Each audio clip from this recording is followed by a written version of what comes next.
Round two is a charm. That's a first. Well, I don't know. It's something in my browser. I don't know. It was weird. It was like not showing the click button live to go live. Anyway, all right.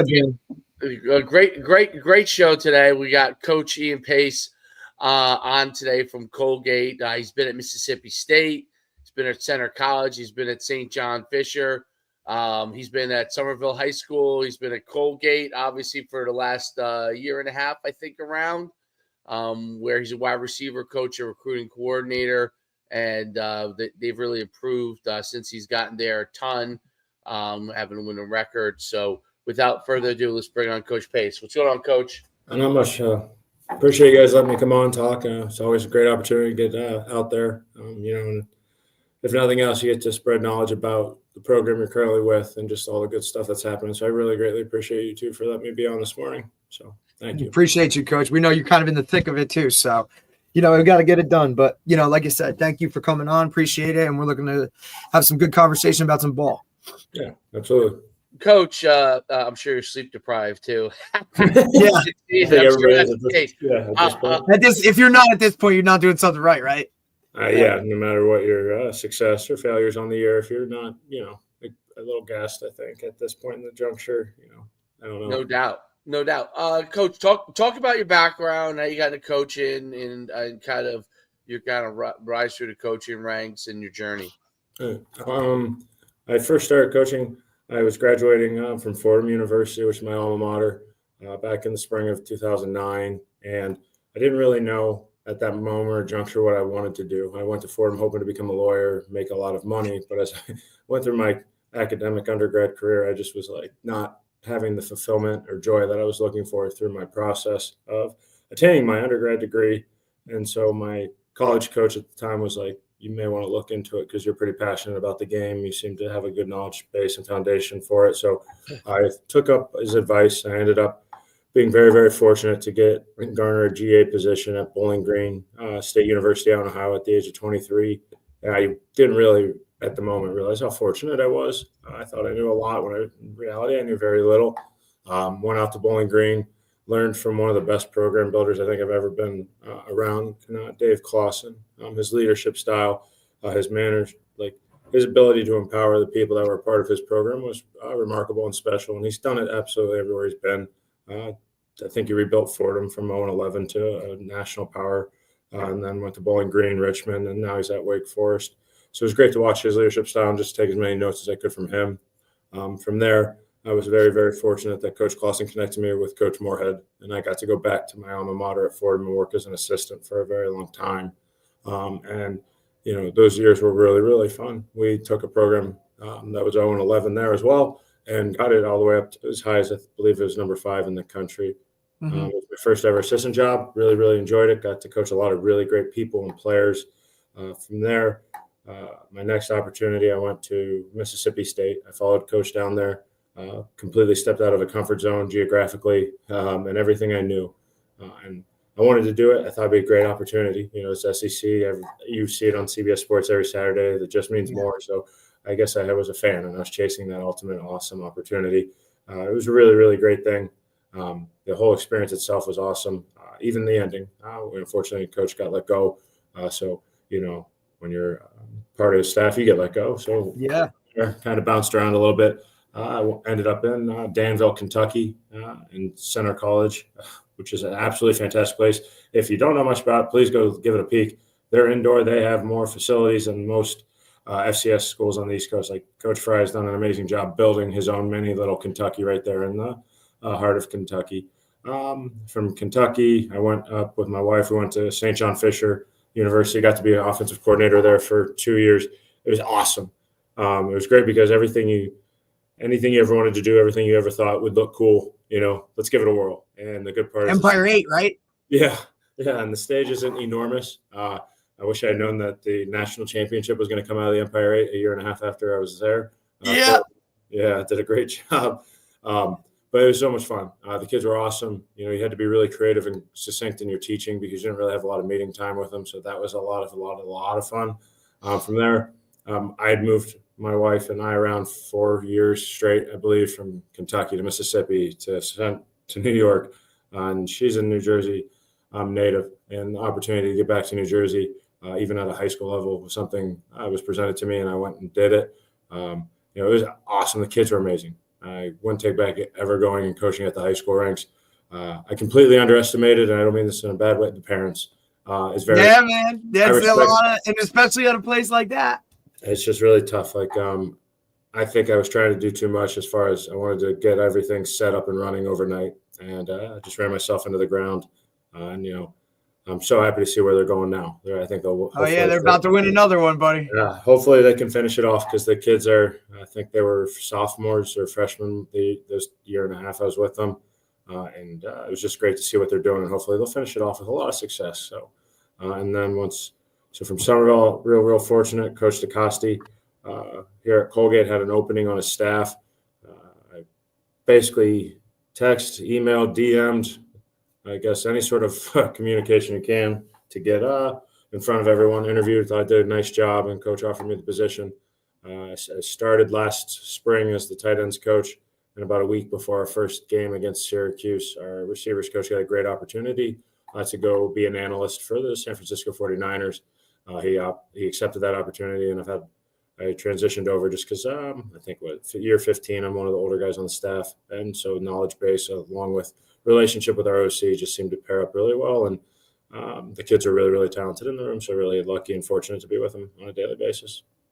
It's awesome. Sorry if that was a little too long-winded, but I figured I'd go. No, I mean, look, you got to tell the process, and that's part of it too. Like when we have guys on like this, just kind of, showing the people and whoever and then our guys that watch this, just kind of the path that it takes and how you never really know where it's going to end up, right? I mean, you're at Mississippi State, SEC, and then before you know it, something happens and the trickle down effect, and now you have to literally bounce around every year, right, for 4 years till you kind of find that right fit.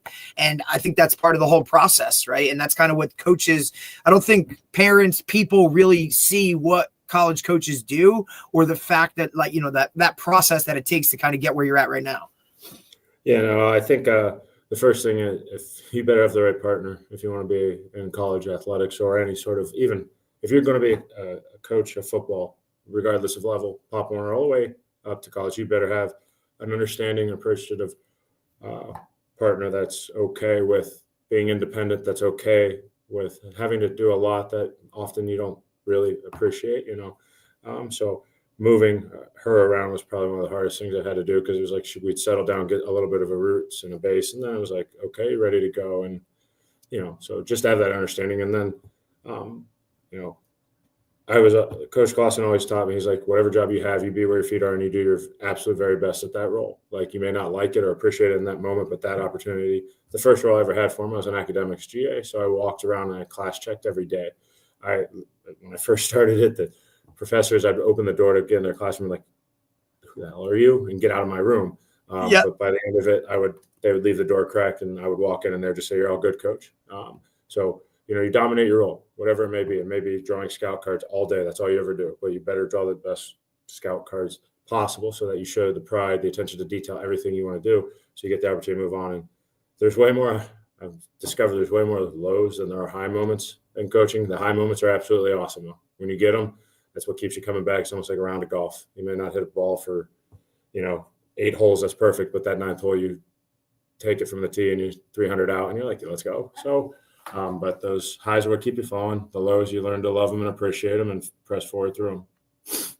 Well, Coach, of all the years of coaching, when you see, that you talked about the highs and the lows, the difference between when you think your teams have been real successful versus when they've struggled, what have you seen in the difference in the teams and the difference, and how everything is going? Like, what are some of the differences? Because people are always like, well, what's the difference? How do you get a team to be successful? What does that look like versus when a team's struggling? What have you seen over the years?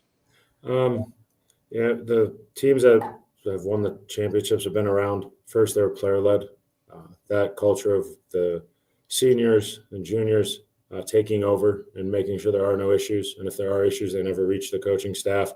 And them communicating what you're saying, and oftentimes it may not be the exact same words, but they understand what message and what you're trying to get across, whether it be the consistent daily habits of trying to be like want to know every day, dominating the classroom, dominating the weight room. Those player-led, player-driven teams are often the best ones. The teams that show up each day and they know the only thing they're worried about is the next thing, those have been the most special ones. There's also the common trend of the humility piece, and no one cares how it goes. At Fordham, we had a running back, Chase Edmonds. I think he had like 28 touchdowns one year. Monster. Nobody cared. Nobody cared if he scored 50 touchdowns. Everybody cared about getting a championship ring. That's all they cared about. Nobody cared about the postseason accolades. And one of my favorite expressions from Coach Moorhead was, with team success comes individual recognition. And I thought that was an awesome way of pushing things. Like, guys, if you go 8-2, you go 9-3, we're going to have 21st team all league selections. You go 2-10, it's going to be a lot harder for you guys to get that recognition. So he often, because he works with skill players, he goes, Coach, skill players are selfish. There's only one ball and they all want it. So you have to figure out a way to communicate. You can be selfish within the construct of the greater good. And the greater good is the team and it's winning. How the kids are allowed to be selfish is you get them the ball and they execute with it. So the player-led driven, and then just the we over me mentality have been the two greatest things I've seen. And the kid, like, there was a year 14, and then even here at Colgate last year, the last 6 weeks of the season, you went to football and you'd be there 18 hours, but you never felt like you were at football and you never felt like it was 18 hours. So there's like moments that create that run. That's really, really special. The teams that have struggled are the ones you have to worry about off the field. You go on a road trip, maybe they do something they're not supposed to. They're late to meetings, So the intangible pieces of what you do off the field manifesting itself on the field are often great translators and things that correlate and you can show the kids. So those have been pieces I've experienced. Yeah, and you coach with some fantastic coaches, Coach Clausen, Coach Moorhead. What are some of the characteristics that you found that like Coach Clausen and Moorhead have that have really helped them to be so successful and really go to the top levels? The biggest Coach Moorhead and both those coaches recognized their leadership style and how they had to operate. I remember vividly at Bowling Green, Coach Clausen, most of the days the door was closed because he had to be the enforcer, or I won't say bad guy relationship, but he was the one who, if something went wrong, he was the one the kids were going to be like, no, I got to go see the big guy. Whereas the assistant coaches were the ones that he wanted the players to go see. Like, they wanted to create, and we wanted to create and foster such a relationship that the family aspect of it was good to go. So I often just was like, man, that's got to be a very lonely existence. Yes. Lonely life. But he did it. He dominated it.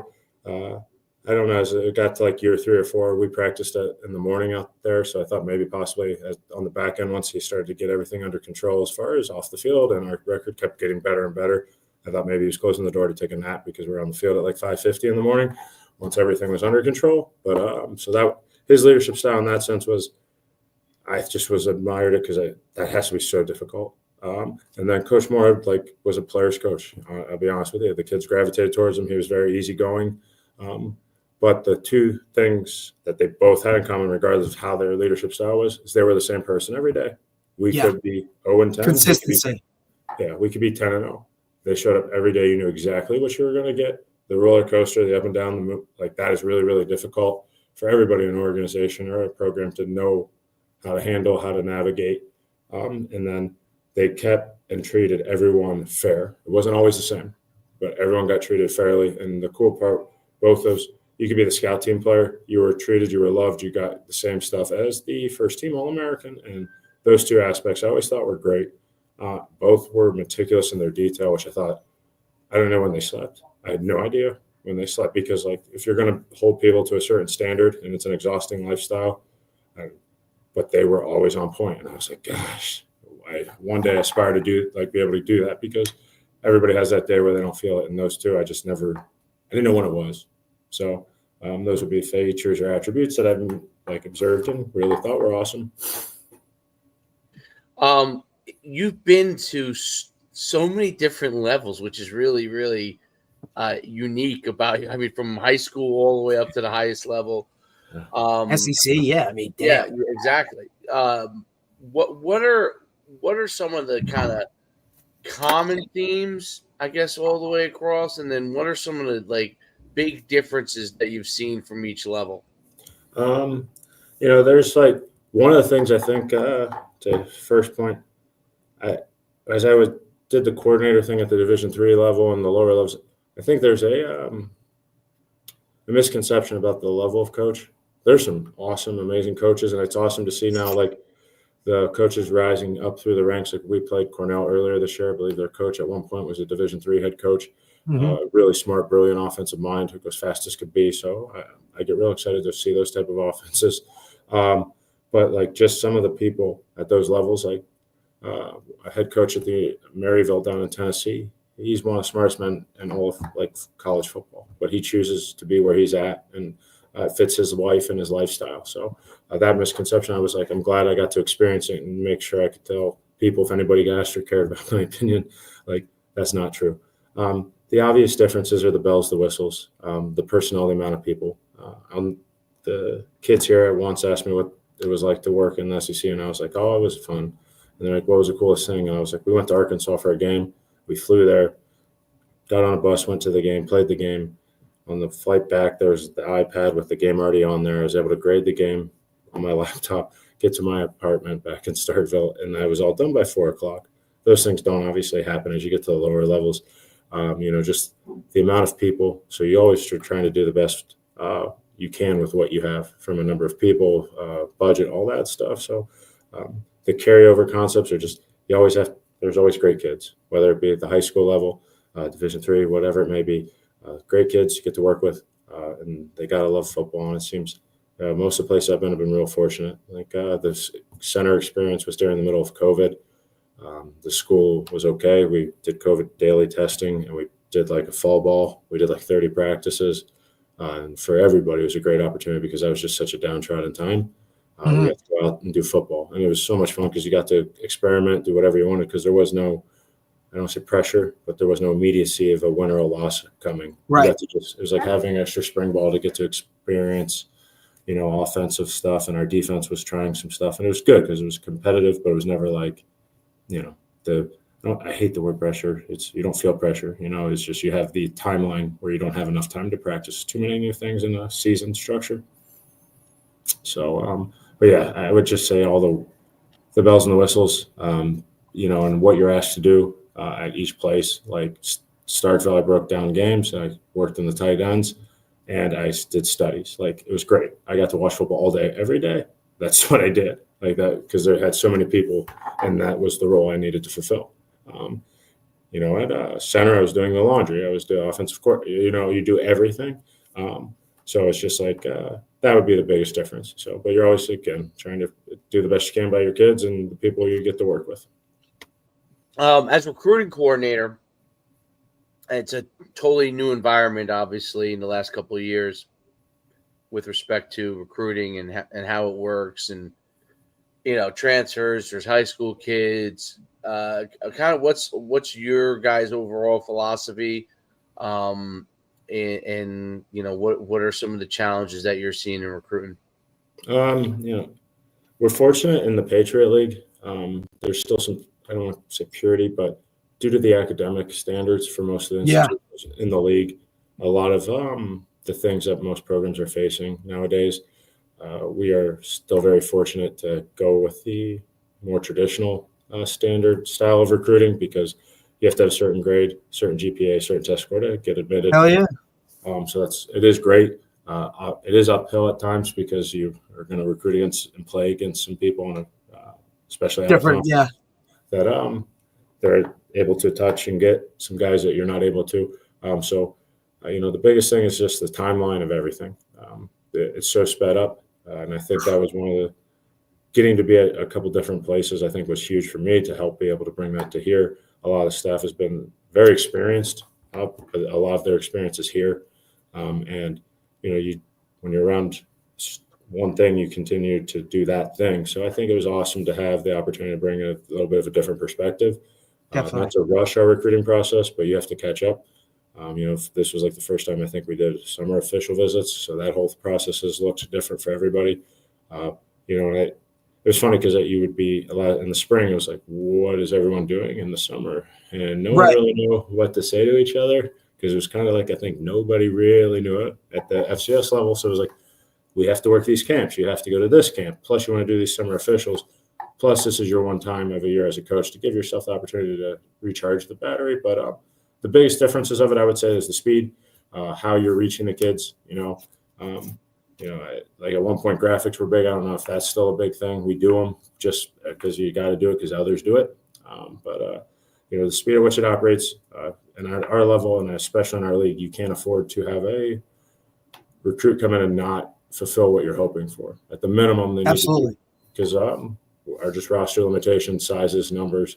You have to make sure you're really well researched and you don't have too many. You want to limit the amount of ones that don't maybe fulfill what you thought they would become, if that makes sense, because if not, you're going to have that scholarship in your pocket for 4 years because there's not a lot of attrition here, which is a great thing. That's right. Stability within the roster itself. Correct. Yeah. Because of the academic. And when you're talking about speed, coach, you're talking about basically just the delivery in terms of social media and that kind of, you know what I mean? Like the direct contact with players. 1,000% the ability to contact them, but also just like we had junior days in February and January last year. Like the offers go out now, the early offers. Yeah. And the commitments, so it's like, what an offer means now has also changed quite a bit. Kids and coaches need to all make sure they're transparent and on the same page, just so that nobody gets put in a bad position. I think the easiest way for me and our staff, the way we do it, like as recruiting, is we're very transparent, very open about what we're doing and how much a scholarship may be for, when the timeline of that scholarship is available to versus when it may not be, how many you're taking. You just over communicate. And at first, I think maybe potentially people are like, whoa, it's pretty direct, blunt to the point. But as you continue to do that and have that open communication, I think coaches, everyone is just really appreciative because it's nice and easy. And the speed also, yes, being able to access the kid and not have to, you used to have to call 3 people to just get in a building. Now it's like you DM the kid and it's like everybody gets it all set up for you and you're good to rock and roll. So I don't know, coaches now, some high school coaches, like I don't know how they always joke, they're like, you're a little old school with this. You call us, you keep us all in the loop. Like, I don't know, that's just how I was taught to do it. Right. So, but yeah. But I do think that's something that's very different, coach, especially with your, in terms of that, because if you look at it now, like with that direct communication with the recruit itself, right, or parents, whoever, like the high school coach is kind of almost like you said, you had to call 3 people to get into a building now, whereas now you don't even have to do that. You can talk to the kid directly. And, sometimes some of the things that we see at the high school level, like the kids are coming to us as coaches saying, hey, guess what? Like I talked to coach so-and-so and I got this. And it was like, well, we haven't even talked to the coach. Right. So I appreciate the old school mentality, I guess, coming from a current high school coach, you know what I mean? But it's just different in that facet. Yeah, no. And that I think one of the coolest things to appreciate is just I had to be able to do all the different levels. You have like a different, if all I'd ever done was college, I don't think I would have had a full appreciation of how difficult it is for coaches, especially if they don't work in the building, how much effort it takes to coordinate to make sure a coach can come see a player. The time I was at Somerville, I was very fortunate because I was in the building and I was able to get situated pretty easily. The school is very flexible and allowed me to meet with coaches. But like if I just show up to your school and I don't let you know, like so tough on you. And it's like, okay. I think just having all those different experiences on both sides was enormous. And just as I've gotten older and later in my career, it's like, okay, I can see both sides now. And it's like, you appreciate it further and fuller. So 100%. I think that's an important thing in recruiting that's changed is where the direct communication can really be beneficial, telling them exactly what their timeline is if they get an offer to commit, making sure they understand that.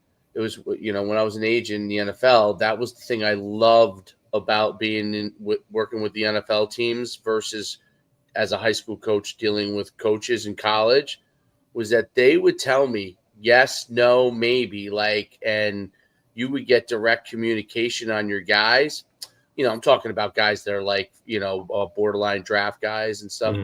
and it was very, very helpful because you're navigating through all those teams, right? So that communication was really helpful, and the no's were as valuable as the yeses were, right? Because you knew where to kind of focus your efforts. And I think the same thing with kids in recruiting is, I always tell them, ask coaches really directly what the situation is and where you stand, because that helps them understand where they stand with you, and you understand where you stand with them. And then you can make better decisions. And college is a little different, obviously, because you have your board and these guys are here, and then you're not sure if this guy's going to come to you, even if you offered him, type of thing. So you're kind of trying to build the relationship still with the kid and the parent, but the parent and the kid doesn't necessarily understand how that works, right? So it's kind of a difficult explanation.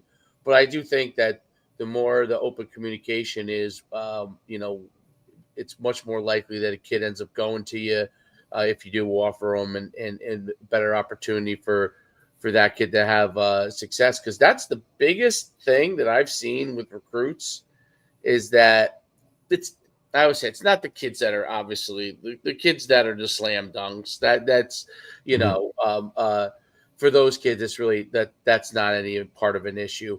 The issue for them is, hey, if they don't commit after a certain point, other slam dunks are also committing, right? So they get caught in those situations. But it's the kid that you think you might be interested in offering, but you're not there yet on him, and he might be slightly down the board a little bit, but he's not out of the mix. That's always the hardest thing for the coach, I think, and for the player, because they don't really they sit in limbo land. How do you guys try to communicate those situations? Because those situations probably come up a lot more than anything else. Yeah, no, I mean, it's yes, because you have, like you mentioned, you have a board. Maybe there's a guy who's fifth on your board, but the top three on your board they may not view themselves as a good fit for you. So Right. Your fifth guy is actually your number two guy, but neither, if you know it at the moment. But again, just the blunt honesty and brutal transparency. If we have 3 spots offered up for a position, you tell everyone what it is. The fourth guy is tough, but again, you're just they don't like to hear it in the moment. And by they, I mean the coach, the player, the parent. This is where you are. All right. It's a very fluid situation. It can change just like that. That's been the most and easiest success. I've had to keep everybody in a good spot and a good relationship, and then parents and just coaches, everyone just trusts that you're being absolutely blunt and honest because you told them. And again, in the moment when you have to deliver, it's really, really awkward and very, very tough. But I think when that does happen, those few situations, there's a linebacker at Fordham who ended up turning out to be an All-American. We took him the last signing day. We were his only opportunity.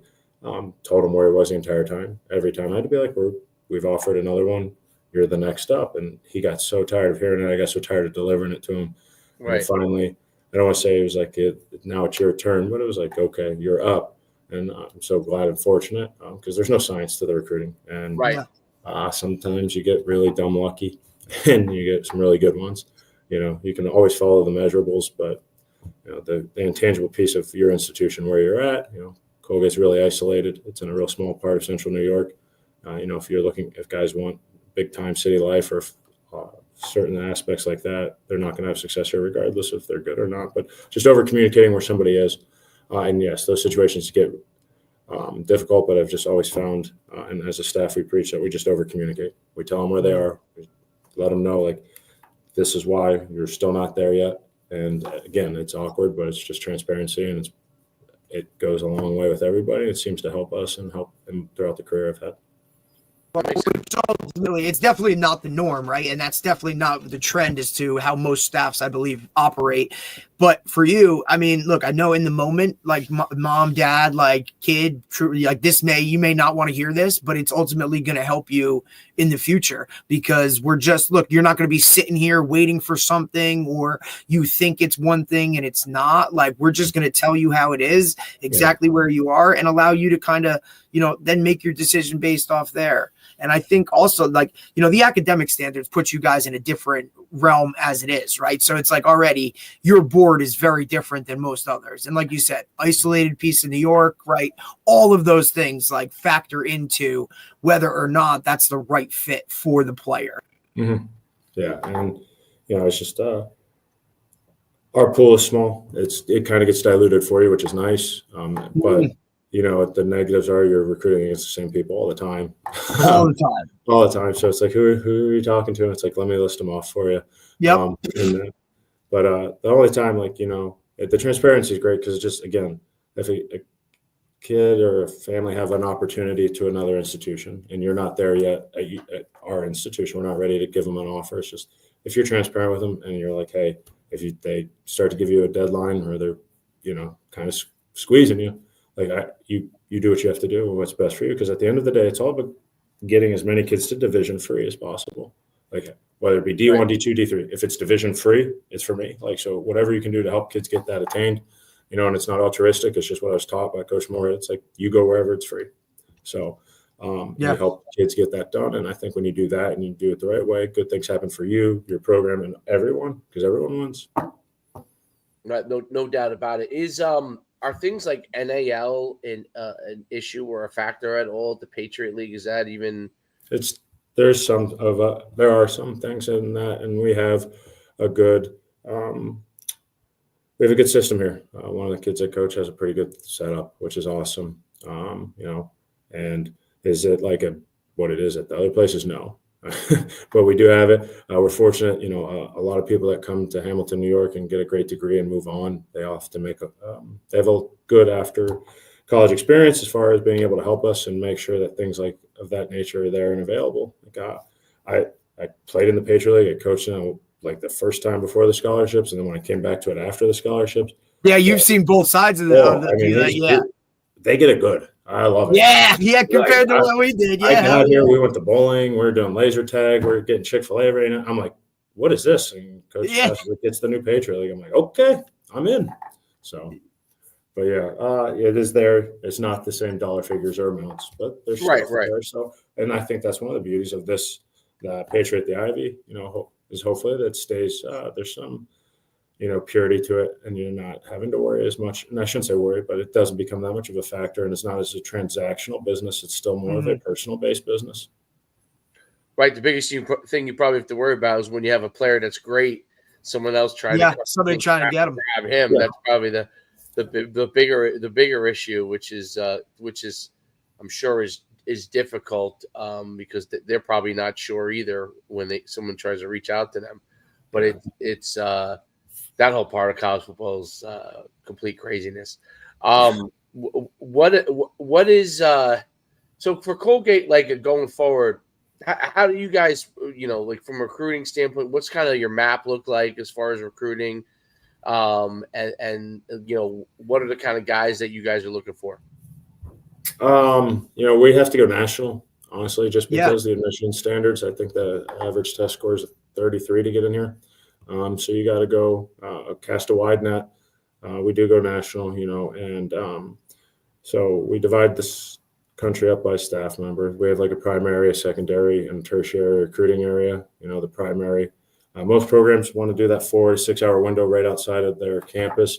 Our 4 to 6 hour window has to be stretched a little bit further, just because the 4 to 6 hours from here, it's not it's not fruitful. It's just you need more than what is there. So we go even further out.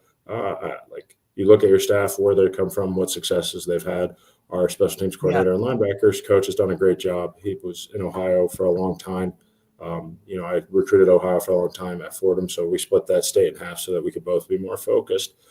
We have 19 kids on the roster, so from that state. So your roster, coach, is very. I mean, it is like you're talking when you say national, it is national from California to Florida to like. I mean, Oklahoma. You got. I mean, there's guys from all over. Yeah, and again, like because of the pool of bodies or recruits or prospects, you know, and everybody recruiting the same ones, it's you go where you need to, and at times. You try to target the guys that are coming from a smaller community, just because you want to bring them to what they know. It's not that our guys from the city have not had a great experience here, but you try to go target those and keep them in a comfort setting. If you're going into downtowns and stuff, it may be tough for them to come out to Hamilton where there's not as much of that. So, Right. But yeah, we do that national piece where like in the spring, everyone spread out, divide and conquer to construct recruiting boards, all that good stuff. And then the summer, you visit as many camps as possible, collect as much information as you can, hopefully see as many folks as possible. The spring now, the way it's set up where guys are practicing, working out every day, you can see everything you need to see. That's also part of why I think that, not why, it's obvious, that's why it's sped up. There's now questions that you used to have to wait to get answers to in June and July. You get them now in April and May. So you're able to do your due diligence in that regard and push forward. Once the season's done here, we'll go out and start our visits to finish up everything for the first early signing period and see where we need to finish up the final pieces of that. But we'll also be doing the research for the next class, starting to get those early offers out and making sure everything's ahead of schedule as best as possible. Yeah, it's interesting because in the old days, that was in Colgate and all the Patriot League was basically Northeast recruiting base. That's some of the things that like parents that I know that they don't all understand that everything now is, especially a high academic school is going to be national because it's so easy to talk to a player from anywhere, and like you talked about that, Hamilton's a great college town, but it's a small town. So that you have to go and find the guys that obviously are looking for more of that. And that gives you the ability to recruit national, which is great. But parents in the Northeast sometimes, which is your area, right? They don't always understand that. They don't realize, like, they think they're competing, for Colgate with the Northeast, right? Because that's how it used to be. But they don't realize that, like, that's not the case, So it's a very, very and the South obviously is littered with, and Midwest are littered with football players that are really, really talented. So they're competing with those people around the country. That's the thing that me and Derek have talked about this a lot, that we're trying to get people to understand and open their eyes to, is that you're competing, your high school team. When you're looking at things that go in recruiting, you can't just be looking as to you're competing with this kid. Let's say you go to Bergen Catholic. You're not just competing with the kid from St. Joe's from it. You're competing with kids from the Midwest, from the South, from wherever, that could be recruited. Talk about, and obviously since New Jersey's your area, right? Do you have to communicate that to people sometimes? I mean, is that something that has to get out there? Yeah. It's tough. Like now with the ease of access of information, there's all the recruiting services, different providers. You click one button, you can filter out the nation, everybody with over a 3.5, So, if that doesn't work, then you go into the portal. You see the 400,000 or whatever it is that are in there. So, explaining it to just keeps growing. Yeah, to kids is tough. Parents probably even tougher. It's just like it's changed the way it looks, the way it is. It's different. So yes, you have to explain to them like, yes, you are good in this area, and that's one of the big things I think as a recruiting coach. You have to. It's like you can't just get so fixated on your little pocket. Like, yes, this player may be the best in your area, but is he the best for your program? Because Coach Rush, Georgia, are like great football. If he has a guy down there, if that's what's best for us, like let's do that. So trying to communicate it. Everyone's going to always have that bias towards their area, and if you're a parent, biased towards your kid. But trying to be like, I understand you're the best in this county, in this state, but are you the best? So it's just. Look, we try to tell people all the time. It's an interesting dynamic, and I'm glad you guys have to do it on your end now. I don't know. Yeah. But it's interesting though. Like we tell guys all the time, like because Dave's a UConn alum, right? So the number one guy in Connecticut, he might be just equivalent to the 10th guy in Georgia. And I think, look, people don't want to hear that stuff, but this is part of it. When guys start ranking football states and doing all that other kind of stuff, like this stuff all matters, man. Like I know your guy is, the best player in your little conference or your division or your state. But when we look on the grand scale of things with the way, like you said, the access to just seeing kids on the regular, right? Yeah. Who's going to all these camps, who's got their film up, just that stuff. All now you got to take a look at the whole thing. Even just look at the way the big conferences are going. You know what I mean? The Big Ten now has USC and UCLA in it. So we're talking Jersey to Cali. Right. Where's that recruiting base? The geographical stuff it's really kind of starting to, fade away a little bit. Right. 1,000%. It's just a way, just one click of a button on your computer to access so much information has changed it. Like, that's why I think we're able to be national now. It's like, I can tell you the top 50 tackles in Oregon, and it takes me 2 minutes to filter that out. And even more so for you, right? Like, now you can get, okay, look, here's the GPAs done. Boom. Here's what we're working with. And look, the Northeast, academic schools at that level that people are looking for, that's an appeal for some guys, maybe that they don't have access to in the Midwest or access to on the West Coast, right? Where, dude, I can go to Colgate, play high level football and get one hell of a degree and then set myself up more so, that's the stuff we try to clue and we just want to make people aware of this is how things are. It just moves it's moving so fast now that people can't catch up. I mean, even if you had a son that graduated 2-3 years ago, the entire recruiting process has changed. So you kind of got to dive in and really, do your homework if you're diligent, right? And the whole, we try and tell people too, look, we recruit the kid, they recruit the kid, but they also recruit the parents as well. You play a huge role in this whole thing too. So you kind of got to, cross your T's, dot your I's type of stuff. But it's really, like you said, the open communication and the down, this is what it is. The whole, just talk or beat around the bush, this type of stuff. Man, as a parent, respect the coach that has that tough conversation with you, that's willing to tell you exactly where your kid stands, because that's not the norm and it's going to benefit you in the long run.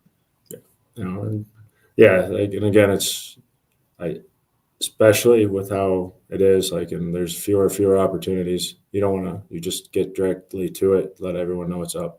I just think it benefits everyone and all parties, and it creates a less risk for everyone to have a bad experience and leave with a bad taste in their mouth. So, may not like it in the moment or hear, but at the end of the day, I think they fully appreciate it. And everyone it's easier. I don't want to say easier. It's just a better business for everybody. So. Yeah, there's no doubt about it. Coach, what do you see going forward in recruiting? Do you have an idea, what you think may be changing going forward in the future, and things that might affect you going forward at Colgate? Ooh, it changes every day, I feel like. So, I'm not the person right now. We try to adapt to every change they're making in a good way or a bad way. So, eventually, I don't know. I think maybe camps will die out. And now it'll just be you think so? Do you think camps because you listen for a while? I mean, Dave and I talk about this all the time. We saw the mega camp became a trend, right? And you'd have all these schools and all these kids, and now you've started to see that kind of go away a little bit. But you now see one school doing, 5 different weekends of camps, and we got middle school kids coming, and you got specialists only going. I think what's killing the camp thing is the official visits in June, right? And all the ability to do the workouts in the spring. I think that in Ohio this spring I went to 8 for a week. It was 8 to 10 schools a day, but it was all choreographed and scripted. That this school is a 6 a.m. workout, and they did it all the way through. And part of it was understanding by administrators. There was workouts at 1 o'clock. So Timmy, Johnny, and Billy were supposed to be in math, but they're out there working out for 30 coaches. So, and Dave, we've talked about this too, right? Because in Jersey, and look, every state has their own rules too, right? So you're trying to navigate that on a national level as far as a coach coming in. Yeah, I think that may be one of those things that may happen. Is this state on this day or this month, this week of April, they're going to do their workouts, so everybody goes to the same spot. All college coaches, we just do it. And then it's all done. So, and that's kind of what we've done a little bit here in Jersey is, we've kind of, if you got, a good, you got a coach that wants to come in and see, because, a couple days you're allowed to do the workouts in Jersey where coaches can come in. We've tried to choreograph with the guys around us. Right. Yeah. So, hey, we're going to work out at 2:00. We're going to work out at 3. We're going to go at 5. Right. So that coach now just has, hey, he just has to bam, bam, bam, bam, and can kind of, hit it all running. It would be interesting if we all could go to like one spot and work. That would be more ideal. But how great would that be if you got like 4 you got 4 teams rolling to one facility? Like, let's rock. No, yeah, that's. Like even if you just said by conference, all the conferences went to one school. Conference would be great. Everybody got to rotate it. So good luck. No offense. Good luck with that one down here in the shore, buddy. We're about, Yeah, but I think the conferences would do it. So a super conference would do it in probably 2 seconds. I think they all would do it because it's beneficial to them. You know what I mean? Like you figure out how that would work. But that would be great if somebody could figure out the logistics of it. There's a large level of coordination. I mean, it basically takes the camps, college camps, and then puts it in, locally, which the hardest thing on the college camps too, that I think in the long run, but I guess it could happen this way with even the camps when you guys go on high school campuses, is that the college camps, the issue was that like they go there and they're not, they're told they're going to go there and they're going to get looked at. And obviously, as a college coach, you want to get as many prospects on campus as possible, right? And the kids don't understand, not more than the kids, the parents don't understand that that's the objective for coaches. So as many as potential prospects that you might be interested in to get them on campus. And they think for some reason that it always perplexes me. They think that they're going to show up at the camp. It's going to be like a one-on-one workout. You know what I mean? So that's the truth. You know what I mean? It's crazy, but it's the truth. So that also kind of like then they're like, oh, I'm only going to go to 1 or 2, and then blah blah blah. And it's so that everybody gets less kids at them, and then the mega camps kind of die out. But I do think you're right that I think your trend on getting out to where those kids are, just like if they have spring practice, it's super easy, right? Like, how great! I mean, God, I'd kill. New Jersey doesn't have that. Like, that's a big pain. I think it's a huge negative for recruiting for New Jersey. It's not a negative as far as long term, I don't know, physical health or anything like that. But it's a negative recruiting wise because you can actually watch them going through actual football drills. And the states that don't have that, it definitely hurts them because when you could recruit nationally and you're not doing what the best states have nationally, you're behind.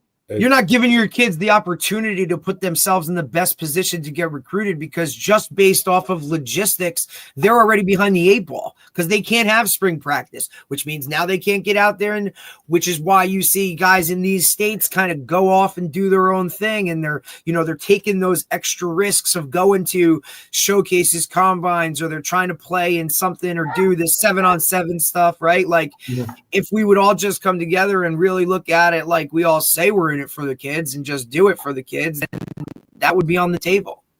I mean, like people go to Jersey, it is well recruited, but I think adding that would help.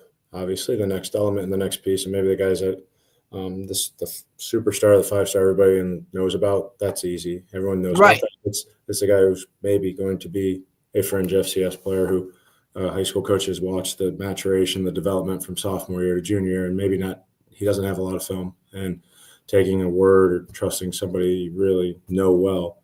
It's really what it comes down to a lot. You can go out there and they're working out and you're able to, be able to see it firsthand or present it to a member of your staff. It's like you're helping that kid that much sooner. And I think there's obviously merit to it and it would help everybody.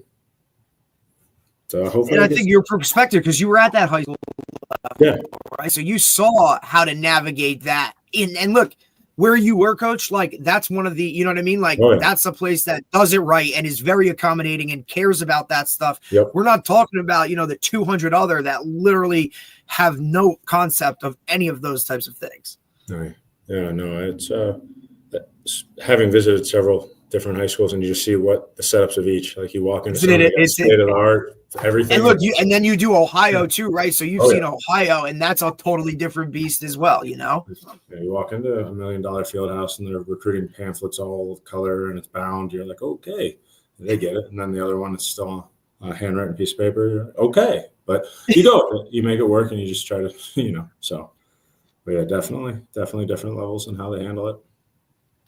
So, Coach, it's been great having you on, man. You really shed a lot of insight onto like the recruiting process and what you guys are looking for. They're gonna have to get you like a little more sleep. We got to get you. You know what I mean? We got to get you like hey, soon hyperbaric chambers are gonna be everywhere for everybody. You know what I mean? When I need to recharge, I'm not taking a nap. I'm just going right in that hyperbaric chamber and I'll be back. Listen, you were at Mississippi State. They were probably moving them in right as you guys were getting. There's stuff there. There's parts of the building I didn't even know existed. It was awesome. Yeah, listen, and it's amazing. And Coach Moorhead, I've heard him speak a ton. I mean, just an awesome dude, right? So to learn from him and coach with him, like that's just look. Even to just have that taste of it, right? So you kind of get it. And Coach, appreciate you taking the time. We know you're kind of in the nitty gritty of it, like I've said, but thanks a lot so much. If we can ever do anything, let us know. Before I let you go, I don't know if you were there that day, but one of my most fun coaching moments was at the Fordham 7. You guys used to run a 7-on-7 at Fordham. Yeah. And I think it was 2012, we played. We went all the way to I was at Palisades Park, Leone. I was that coach there, and we went all the way to the championship. We played Bergen Catholic, and it was like 6 overtimes. Yeah, I was there. Yeah. None of us wanted to be the ones that officiate the game because we didn't want to get anybody mad because it just kept going. It was like, oh, it kept going. And it was one of our. The truth was, it was that team ended up going. Our team ended up going to the state championship that year. So that was like for us. That was like those kids came out of there. Were like, we believe we could do it. If we could compete with them at 7-on-7. Obviously, tackle would be different because of linemen. But if we were able to compete there, it was like we won the Super Bowl. I'm not kidding. It was literally like we won the Super Bowl that day. And I remember Nunzio Campanelli was like, "Are you kidding me?" Because he was the head coach at the time at Bergen. He was like, "Are you kidding me?" And the funny thing about it all is we had a kid that was a transfer from Bergen Catholic who had to sit out the year before. He was with us, but he had to sit out because of eligibility. And then he was on our team, and he was friends with all those guys. He was a senior, so there was a whole thing going back and forth. It was really, really great. So that was one of my great memories from Fordham. That was one of my favorite 7-on-7 turns. Plus, you guys were the only ones at the time that did 5 games. They did 5 games. Automatic. Nice. Oh, no, yeah. We made sure they had 5 games. Everyone got 5 games. It was unbelievable. Yeah. It was unbelievable. Anyway, that was Coach Moorhead, I think. Yeah, that was Coach Moorhead. Listen, that's because he had to get those guys into, to Fordham. No, ain't nobody want to roll there on the regular, buddy. Like, stay inside the fences. But hell, I mean, shit, whatever it takes, dude. Yeah. So, but I appreciate you guys letting me come on and talk. Coach, thank you so much. Have a great day. All right, you guys have a great weekend. Go get them. All right. All right, that was a great podcast. I had to get that in, Derek, because that's one of my great memories. That was an impetus. Dude, I just the whole. I mean, man. I mean, he's worked with 2 head coaches, dude, that were like Clausen and Moorhead, dude. Like, hell, that's phenomenal. You know what I mean? And then to go, the D3 route, right? Because we always talk about it. Like, there are guys that are just comfortable where their feet are, and they just kind of roll with that. And then, because look, those Patriot League schools are so interesting to me, right? Because they do have those academic standards. Like you said, like they're not on the level of when you're talking, and I'm not talking level in terms of X's and O's and playing and all that other stuff. Like they just have standards that look, if you're under this GPA, dude, I can't even it's not even worth talking to you because this isn't going to happen. And the pool, like you said, shrinks. And great point by you when you brought up the fact that, look, this isn't geographical anymore, dude. Like the kids on, like, go look at this roster, man. Because I was going through it and I was wowed. We're talking California, Texas, Florida, Jersey, Ohio. I mean, Dave, there's dudes from Oklahoma. Like, I mean, what's the team we were talking about the other day? The real good team in Oklahoma? Bixby or something? Bixby. The one that kid on the team. The wishbone. There's a kid on the team from Bixby, dude. The wing T type style up. Yeah.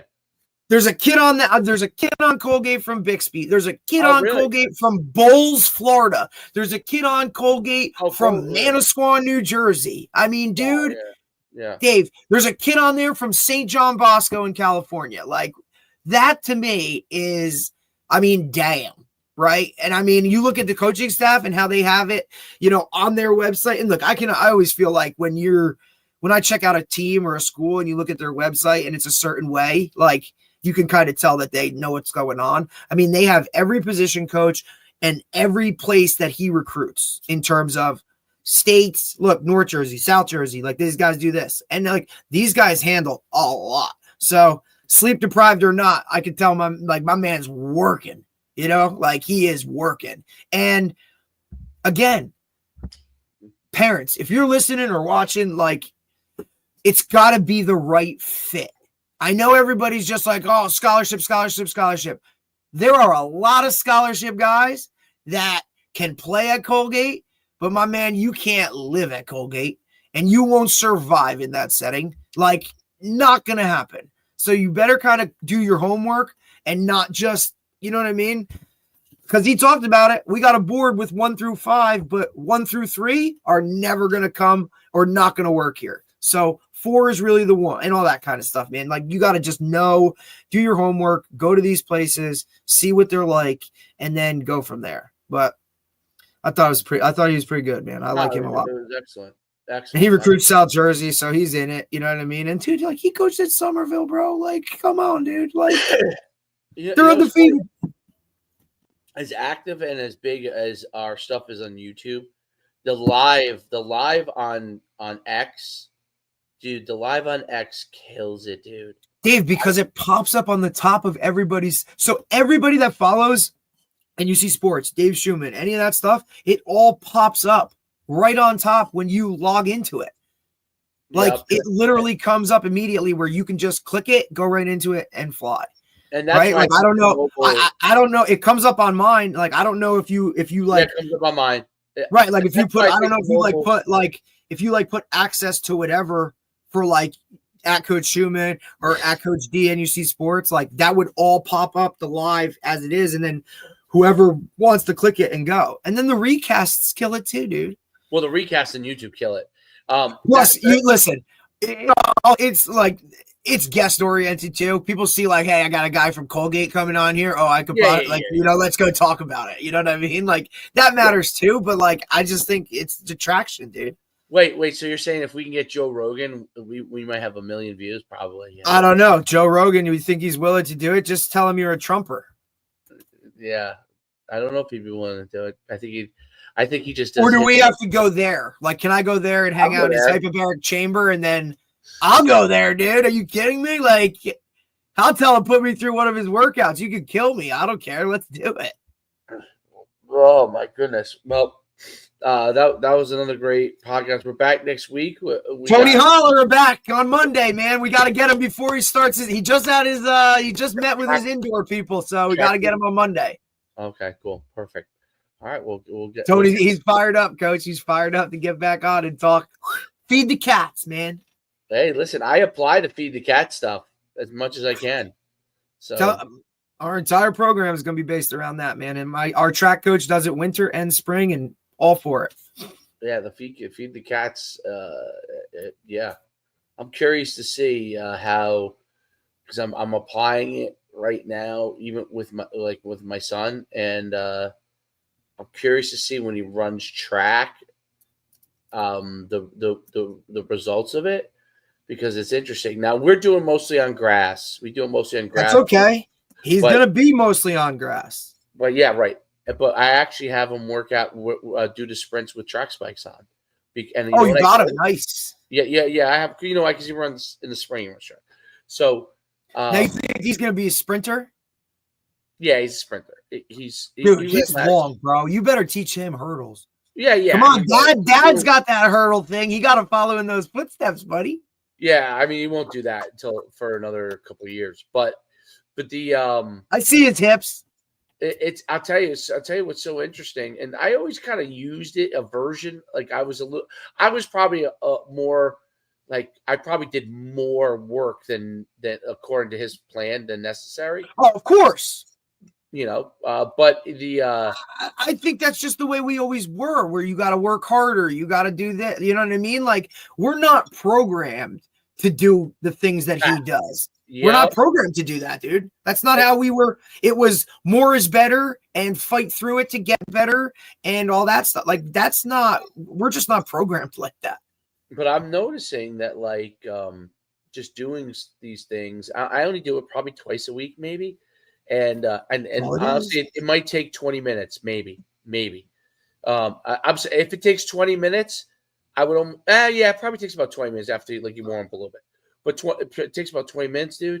I'm telling you, I'm like, this kid looks like he's flying. I'm like, wow. So I'm curious to try when we get to the spring, because we still have a few more months, right? Dude, it's November. And of course, Tony believes the long term, meaning like 7-8 years, right, of doing this.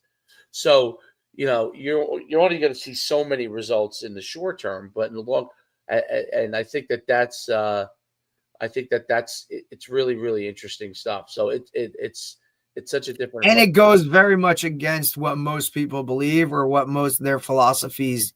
You know what I'm saying? Like, I think that's just different, and in order to like anybody great was called crazy at one point, right? In my book, like, you know what I mean? Like, when you think outside the box and start doing things, but the respect that I give is because you're trusting in this process and you're rolling with it. Like, and now you're starting to see these results, and now you're just going to see more and more and more and more. I think people adapt this because for what it is now, this is what it is. Like, dude, it's very, very interesting. So it's interesting stuff, really interesting stuff.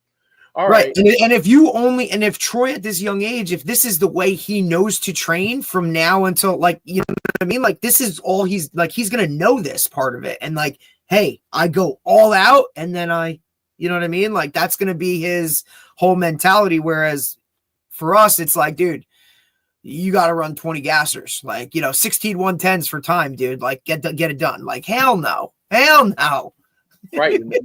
Right, you made them slow, which everybody else does. This is one of the things that, like, I apply things the way that I do it, and but I when I watch everybody else, it's just like you're like, dude, what are you doing? Like, what are you doing? I can't even watch it. So you're like, why are you running hundreds, bro? Like, what are we doing? Yeah, like the kid's 8 years old, dude. He can't run 100 yards. Yeah, so for time. Over and over and over and over and over. And no water. No, I know. All right, here. All right, man. See you on Monday. Next week, people. Monday.